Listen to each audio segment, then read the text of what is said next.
Alright, good morning, yes, good afternoon, good evening, depending on the time zone where which you're connecting with me live this beautiful Monday right here in Benin City.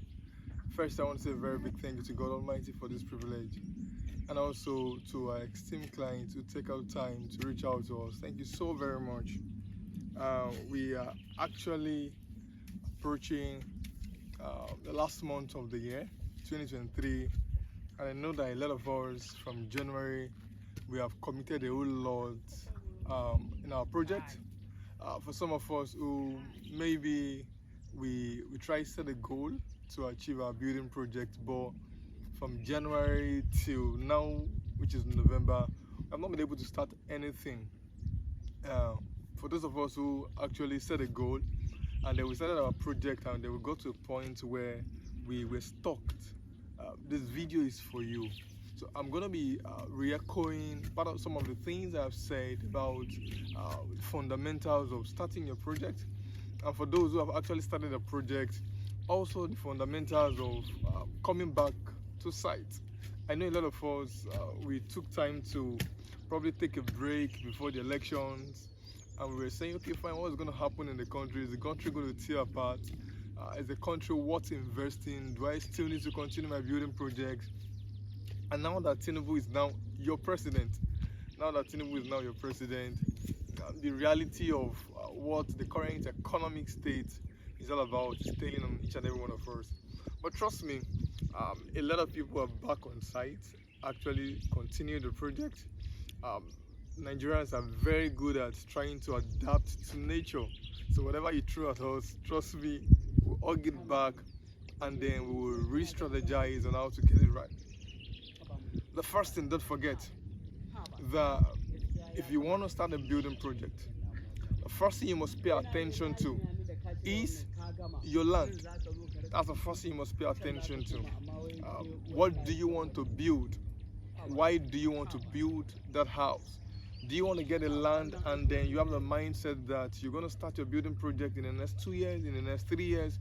Or do you want to get a land that you will start your building project in the next 3 months, in the next 2 months? Those are factors you need to consider.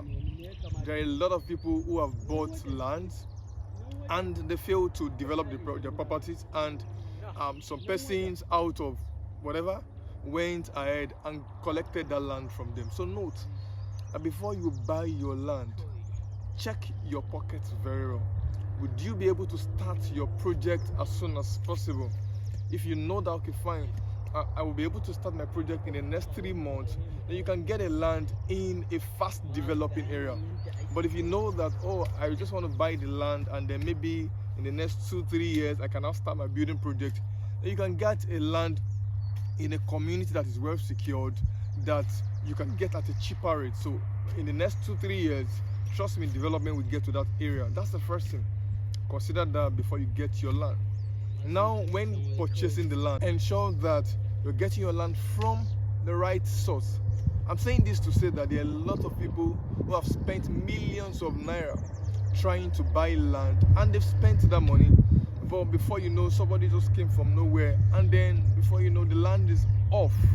There are a lot of cases like that, and I know you are aware of that. So please ensure that getting the land through the right source. Now that you now have that land, what is the next thing to do? The next thing to do is to carry out proper documentation. Please don't allow one lawyer take you somewhere and then write agreement, deed of transfer, and they now told you that Oga, we don't transfer the land, give you, and that's all. It's a very big lie. There are necessary documentation you must do. As soon as the land has been transferred to you, the next thing you must do, you must carry out a survey. You must carry out a survey, and when you are doing that survey, ensure you are not going for a cheaper survey. I've seen clients who will tell you, Victor, I can get a survey at a cheaper rate, and yes, they will do the survey, but they will not register the survey in government database, telling you for free. Ensure that the survey you'll be doing will be registered. The survey you'll be doing will be registered on government database. Once you have that secured, then you are good to go. As soon as you have your survey, depending on the community, Depending on the community, I would advise this, but you can choose not to do it for now. If you feel like doing a CFO, usually your discretion will always tell you the truth. There are communities you will get to, and then your mind will tell you, oh boy, go and do CFO. And there are communities you will get to, your mind will just tell you, this community is peaceful. You understand? But if you are going through proper standardization, it is important you do your CFO. Victor, why should I do a CFO? That's the question. Number one, a lot of people will argue and tell you that the government is not responsible. Why do I need to pay money to government when the government is not responsible? You are very correct. But at the same time, I would advise that the CFO is to your own interest. And this is because once you have the CFO, you have the land registered. You have the land registered to your name. That's it. As soon as you have this proper documentation, trust me, you are good to go. The next thing is to identify, what do I want to build? Do I want to build a duplex or do I want to build a bungalow? What do you want to build? Do you want to build a residential apartment or do you want to build a commercial apartment? You want to build an apartment where you would live for yourself, or you want to build an apartment you want to lease out? All these are factors you need to consider. If you have decided to build a bungalow or you have decided to build a duplex, and then the next thing to do is to count your costs. And in counting your costs, what is important is to come up with the architectural design. To come up with the architectural design. Now, the architectural design is a document. It's a document that gives you the assurance of what you want to build. So you have the architectural design, so you know that this is what I want to build. You're building a bungalow, this is the kind of bungalow I want to build. You're building a duplex, this is the kind of duplex I want to build. That's number one. Number two, the architectural design also gives you a foresight of what you intend to build. Oh, this is how the house will look like. Number three, the architectural design would also help you count your costs. So you will know the numbers of blocks you will use, you will know the numbers of cement you will use, you will know the numbers of woods you will use. That's what the architectural design stands for. Please and please, if you are starting your building project, never ever start a building project without an architectural design. Yes, as soon as you're done with that, or side by side, while your architectural design is being executed, yes, you can now mold your blocks. You can mold your blocks on site. Just go on site, mold your block.